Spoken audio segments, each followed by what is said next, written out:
पहले प्रधानमंत्री मोदी जी अपने गृह क्षेत्र गए थे, यानी कि गुजरात गए थे और गुजरात मॉडल की जबरदस्त तरीके से प्रचार प्रसार कर रहे थे और बता रहे थे कि गुजरात में किस कदर जो है विकास हुआ है।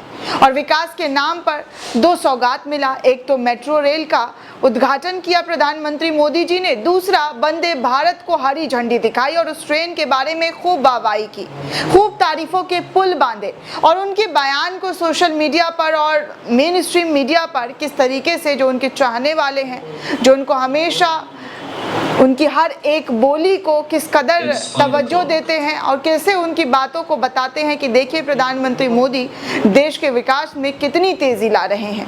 लेकिन उस तेजी का 6 दिन बाद ही पर खच्चा उखड़ गया, क्योंकि जो ट्रेन थी वंदे भारत वो छठे रोज भैंसों के झुंड से टकराने के बाद उसका पुर्जा ढीला हो गया, यानी कि ट्रेन का फ्रंट वाला पार्ट का जो पुर्जा था वो ढीला हो गया। सोशल मीडिया पर इसकी खूब आलोचना हुई। जो मोदी सरकार से सवाल पूछते हैं वो सवाल पूछने लगे कि भैया ये वंदे भारत जो है वो कितनी जल्दी जो है उसकी असलियत सामने आ गई, कैसे जो है उस ट्रेन का पूरा पार्ट पुर्जा ढीला हो गया। ये है मोदी जी का विकास, जो दिखने से तो सुंदर लगता है लेकिन एक धक्का लगने से पूरी तरीके से फटकर चिथड़ा निकल जाता है। अब उस खबर में दोस्तों, जैसा कि कल मैंने आपको दिखाया था कि कैसे उस ट्रेन का भैंसों की झुंड से टकराने के बाद पर खच्चे उखड़ गए, यानी कि आगे वाला पार्ट जो है पूरा चिथड़ा हो गया। लेकिन अब उस खबर में ये खबर सामने आई है कि अब इन भैंसों के मालिकों पर केस दर्ज कर दिया गया है। जो यहाँ दोस्तों जिसका भैंस था अब उस पर सरकार की तरफ से केस दर्ज कर दिया गया है, क्योंकि इन भैंसों को खुला क्यों छोड़ा था और ये भैंस खुली थी तो पटरी के आगे क्यों आई, ट्रेन के आगे क्यों आई और वंदे भारत का पोल कैसे खुल गया। इसलिए इन मालिकों के ऊपर केस चला दिया गया है कि ये सब इन्हीं की वजह से हुआ है, इन्हीं लोगों की भैंसों की वजह से हुआ है जो वंदे भारत का पूरी तरीके से चिथड़ा जो है दुनिया के सामने आ गया। कि कैसे ट्रेन के बारे में बातें की जा रही थी, वाहवाही लूटी जा रही थी और बताया जा रहा था कि ये ट्रेन जो है कितना सुपर फास्ट है। सुपर फास्ट तो है, वाकई है, लेकिन उसकी मजबूती कितनी सुपर फास्ट निकली है वो आप सभी के सामने है। तो दोस्तों आज एक खबर छपी, सुबह से ही ये खबर सबके सामने आने लगी, क्योंकि ये वाली खबर जो है बहुत मायने रखती है। विकास के नाम पर जो लोगों को बताया जाता है कि हम विकास कर रहे हैं, वो विकास कितना मजबूत है, धरातल पर किस कदर उसकी मजबूती दिखाई दे रही थी वो कल आप सभी ने देखा। लेकिन आज आप एक और खबर देखिए कि कैसे जो है वंदे भारत ट्रेन के टकराने वाली भैंसों के मालिकों पर एफआईआर कर दिया गया। टक्कर से टूट गई थी इस लग्जरी ट्रेन की नाक, यानी कि इस नाक वाली ट्रेन को टूटने पर इन पर ही एफआईआर हो गया। अब ये भैंस वाले भी सोच रहे होंगे कि भैया कहाँ से मुसीबत आ गई, भैंस निकली थी चरने के लिए लेकिन उनके हाथों में आ गया एफआईआर का कॉपी। अब किसी को क्या पता कि भैंस किधर जा रही है, जानवर है किधर भी जा सकती है। अब सांड को ही देख लीजिए, उत्तर प्रदेश में कहाँ कहाँ घूमते फिरते रहता है, कैसे लोगों को टारगेट करता है। अब के सांड के मालिकों को क्या एफआईआर दर्ज होती है? नहीं होती ना। उसी तरीके से जानवर है, गाय भैंस बकरी जो भी जानवर है, जो भी पालतू जानवर है, वो चरने के लिए इधर उधर चले जाते हैं। और खासकर आप रेलवे लाइन में देखेंगे तो जंगल ही जंगल होता है, वहाँ पे छोटे छोटे गांव होते हैं, कस्बे होते हैं और उनके जो पालतू जानवर होते हैं वो ऐसे ही जंगलों में पटरियों के किनारे अपना चारा ढूंढ कर खाते हैं। लेकिन यहाँ पर घर बैठे बिठाए इन भैंसों के मालिकों पर एफआईआर दर्ज हो गया है। दरअसल दोस्तों मुंबई से अहमदाबाद जा रही high speed train Vande Bharat गुरुवार सुबह हादसे का शिकार हो गई थी। यह हादसा किसी ट्रेन के पटरी से उतरने से नहीं था, बल्कि बटवा और मणिपुर स्टेशन के पास जानवरों के एक झुंड से टकराने से हुआ था। इस हादसे में ट्रेन के फ्रंट का हिस्सा पूरी तरीके से टूट गया। ये आज तक खबर लिखता है और लिखता है कि 4 भैंसों की मौत हो गई। अब सोचिए जिनकी भैंस होगी उसको कितना बड़ा नुकसान हुआ होगा, लेकिन यहाँ पर डबल नुकसान भैंस के मालिक को हो गया। एक तो उनकी भैंस भी गई पानी में, यानी कि वंदे भारत की चपेट में, और दूसरा उसी के ऊपर एफआईआर हो गया, यानी कि 4 भैंसों का मौत, ऊपर से एफआईआर की कॉपी हाथ में। रेलवे सुरक्षा बल यानी कि आरपीएफ ने भैंसों के मालिकों के खिलाफ यह मामला दर्ज कर दिया कि मोदी जी के ट्रेन के आगे कोई भैंस कैसे आ सकती है। मोदी जी ने इसको हरी झंडी दिखाई थी और 6 दिन बाद ये हरी झंडी किस तरीके से ट्रेन की पर खच्ची हुई नजर आ रही थी भैंसों के टकराने से। अब आपको बता दें कि बटवा रेलवे स्टेशन पर तैनात आरपीएफ इंस्पेक्टर प्रदीप शर्मा ने कहा, रेलवे अधिनियम 1989 की धारा 147 के तहत ये एफआईआर भैंस के मालिकों पर हुई है, जो रेलवे के किसी भी हिस्से में अनधिकृत प्रवेश और उसकी संपत्ति को दुरुपयोग से संबंधित है। उन्होंने बताया कि 4 भैंसों के मारे जाने की घटना के मामले में गुरुवार शाम को एफआईआर जो है ये दर्ज की गई थी। हालांकि अब तक रेलवे पुलिस भैंसों के मालिकों की पहचान जो है वो नहीं कर पाई है कि ये भैंस किसकी है और इस भैंस की वजह से वंदे भारत जो टकराई है उसका पोल कैसे खुल गया, इसके बारे में अभी तक कोई जानकारी सामने नहीं आई है। अब आपको बता दें दोस्तों कि ये जो ट्रेन थी ये 20 मिनट तक रुक गई थी। हालांकि अपने निर्धारित समय पर पहुंच गई थी, लेकिन 20 मिनट का जो भैंसों से टकराना और फिर उसके बाद पार्ट पुर्जा अलग होना, उसके बाद थोड़ा बहुत ठीक किया गया, लेकिन रात भर लग गया इस ट्रेन को तैयार करने में, क्योंकि ट्रेन की जो आगे का जो फ्रंट वाला जो हिस्सा है वो टूट गया था और टूटकर पटरी पर गिरा हुआ था। वीडियो फोटो के जरिए अगर देखेंगे तो कुछ इसी तरीके से नजर आता है।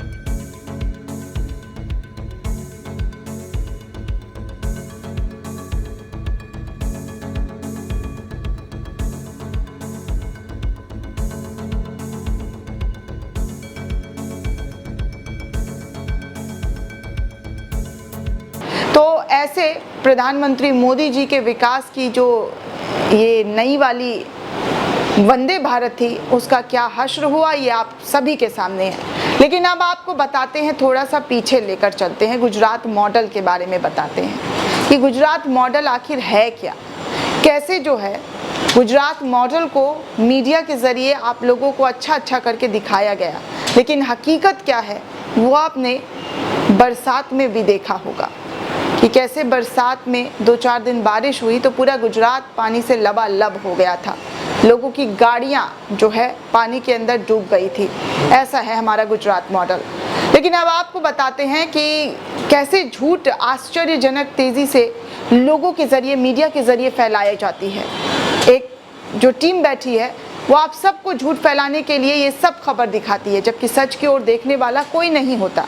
विकास के गुजरात मॉडल के साथ यही बात है। आपको इतना झूठ बोला गया कि आप उस झूठ को सच समझने लगे कि वाकई गुजरात मॉडल जो है वो बहुत चमकीला है, जो आज मोदी सरकार में पूरे देश के लिए आदर्श बताया जाता है। मीडिया में लगातार हो रही प्रशंसा और व्हाट्सएप यूनिवर्सिटी से बह रही कथित ज्ञान की धारा ने मानो लोगों को भरोसा दिला दिया है कि गुजरात का जन्म 7 अक्टूबर 2001 को ही हुआ, जिस दिन मोदी ने प्रदेश के मुख्यमंत्री पद भार संभाला था। एज अ सीएम उन्होंने कुर्सी संभाली थी, तब से ही गुजरात मॉडल चमकने लगा।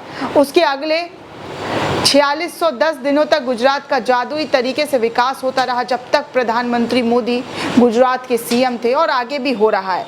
जब तक उम्मीदों से भरे देश ने उन्हें गुजरात छोड़कर देश की बागडोर संभालने का 22 मई 2014 को जनादेश नहीं दिया था, तब तक गुजरात मॉडल ही देश के लिए एक मिसाल था, एक खबर थी जो आपको चैनल्स के जरिए दिखाया जाता था। बहरहाल इसकी तथ्य आधारिता जांच से ही पता चल सकता है कि जमीनी स्थिति क्या है। फिलहाल तो नरेंद्र मोदी स्वच्छता अभियान के मसीहा बने हुए, आप सभी को पता है कि स्वच्छ भारत अभियान का किस कदर वो ढिंढोरा पीटते हैं। मजेदार तथ्य ये है कि इतिहास का सबसे बड़ा स्वच्छता अभियान महात्मा गांधी ने 1919 में अहमदाबाद से चलाया था।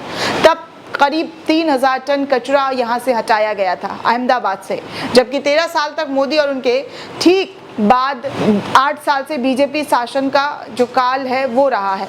गुजरात की स्थिति यह है कि आज देश की 3 नदियों का सर्वाधिक प्रदूषित हिस्सा गुजरात में ही है दोस्तों, क्योंकि आपको गुजरात मॉडल के बारे में अच्छी बातें तो बताई जाएगी, लेकिन जो गुजरात की 3 नदियों की प्रदूषित जल है वो गुजरात का ही हिस्सा है। सर्वाधिक विषाक्त कचरे के ढेर में से एक अहमदाबाद के पिराना में है और 84 एकड़ में फैले 1982 के इस डंप यार्ड में 75 फुट ऊंचे कचरे के 3 विशालायक पहाड़ बने गए हैं।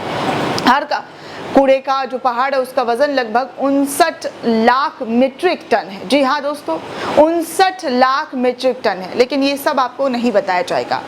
आप यहाँ पर देखिए कि कैसे लोगों को जहन में डाल दिया जाता है गुजरात मॉडल की जो अच्छी साफ सुथरी तस्वीर है, लेकिन यहाँ पर 59 लाख मीट्रिक टन 2019 तक का जो डेटा है वो ये बताता है। अब तो और ज़्यादा बढ़ गया होगा। इन ढेरों से मीथेन और कार्बन डाइऑक्साइड जैसी विषैली गैसें निकलती रहती है इन कचरों के ढेरों से। इन गैसों के उत्सर्जन को नियंत्रित करने के लिए रोजाना 48,000 लीटर यानी सालाना 1.75 करोड़ लीटर पानी की जरूरत होती है। ये रोजाना 4.7 हजार टन कचरा आता है। तमाम अध्ययनों से पता चलता है कि पिछले 4 दशकों के दौरान अहमदाबाद के आसपास का भूजल चिंताजनक रूप से दूषित हुआ है। 20 सितंबर 2018 को एनजीटी ने अपने एक आदेश में केंद्रीय प्रदूषण नियंत्रण बोर्ड की रिपोर्ट का हवाला दिया था। इसमें कहा गया था कि भारत में सर्वाधिक 351 प्रदूषित नदी खंडों में से 160 गुजरात, असम, महाराष्ट्र, केरल और मध्य प्रदेश में है और राजकोट का भादर खंड भारत का तीसरा सबसे प्रदूषित क्षेत्र माना जाता है। बड़ोदरा में माही और धर नदियां त्राही कर रही और तापी नदी के लिए घरेलू सीवेज जानलेवा साबित हो रहा है। घरेलू सीवेज और औद्योगिक प्रदूषकों से निपटने में गुजरात सर्वाधिक असंवेदनशील राज्यों में से एक राज्य माना जाता है। विडंबना यह है कि जलवायु परिवर्तन विभाग बनाने में गुजरात को देश की छोड़िए एशिया में पहला स्थान हासिल है, लेकिन जलवायु परिवर्तन के उपाय समझाने के मामले में वो भारत में भी फिसड्डी साबित है। गुजरात में बीजेपी ने लंबे समय तक शासन किया, इसलिए वहां की गड़बड़ियों के लिए वही जिम्मेदार है। अब आप किसी कांग्रेस पर जिम्मेदारी नहीं थोप सकते, ना ही आम आदमी पार्टी के ऊपर, क्योंकि गुजरात एक ऐसा राज्य है जहां पर भारतीय जनता पार्टी की दावेदारी जो जिसे कहते हैं सत्ताधारी, वहां पर कई सालों से विराजमान है। एनजीटी के निर्देशानुसार गुजरात को तटीय क्षेत्र प्रबंधन योजना पेश करनी थी, लेकिन ऐसा ना करने के कारण 50,000 करोड़ की परियोजना अभी तक अटकी हुई है। इसी कारण एनजीटी ने पर्यावरण और वन मंत्रालय को निर्देश दिया कि गुजरात जब तक ये योजना पेश नहीं करता उसे विनियमित क्षेत्रों में विकास की अनुमति नहीं दी जाए। इसी तरीके से दोस्तों आपको बता दें कि 2018 में 20 सितंबर को एनजीटी के सख्त रुख को देखते हुए गुजरात आखिरकार नदी कार्यकलाप नीति बनाने पर सहमत हुआ था। झीलों, जल निकायों और उनकी वर्तमान स्थिति पर केंद्रीय जल संसाधन मंत्रालय ने ये जानकारी मांगी थी, लेकिन गुजरात ने चुप्पी साध रखी। हालांकि राज्य ने 2005 में ही 44,138 झीलों को अधिसूचित किया था। मोदी के नेतृत्व में गुजरात ने शिक्षा पर राज्य के जीडीपी का महज 3.3% खर्च किया था। एसोचैम के मुताबिक साल 2007 से 2008 और 2013 से 2014 के बीच यानी मोदी शासन के दौरान गुजरात में शिक्षा पर किया गया खर्च 20 राज्यों में न्यूनतम था। इस सूची में अपनी जीडीपी की 11% राशि खर्च करके बिहार और असम पहले स्थान पर रहा। इसका असर ये हुआ कि 2015 में गुजरात में 12वीं का परिणाम घटकर 54.58% रह गया, जो 22 साल का सबसे खराब प्रदर्शन रहा। लेकिन मोदी मीडिया आप विश्लेषण देखेंगे, कई ऐसे जो चिरकुट टाइप पत्रकार हैं वो गुजरात मॉडल की शिक्षा की कई बार खबरें चला चुका है। पाठशाला में भी दिखा दिया है कि देखिए मोदी मॉडल में शिक्षा पर कितना ज़्यादा जो है फोकस किया गया था। खैर ये तो बात की बात है, लेकिन जो बात ये है कि गुजरात मॉडल को जो आपको दिखाया जाता है, जो बताया जाता है, उसकी असलियत क्या है, बातें करने के लिए मेरे पास बहुत सारी टॉपिक है। दोस्तों इस रिपोर्ट को लेकर, इस वीडियो को लेकर आप क्या सोचते हैं, आपकी क्या राय है, हमें कमेंट सेक्शन में ज़रूर बताइएगा। साथ ही साथ नेशन 360 को ज़्यादा से ज़्यादा लाइक, शेयर और सब्सक्राइब करना बिल्कुल भी ना भूलें।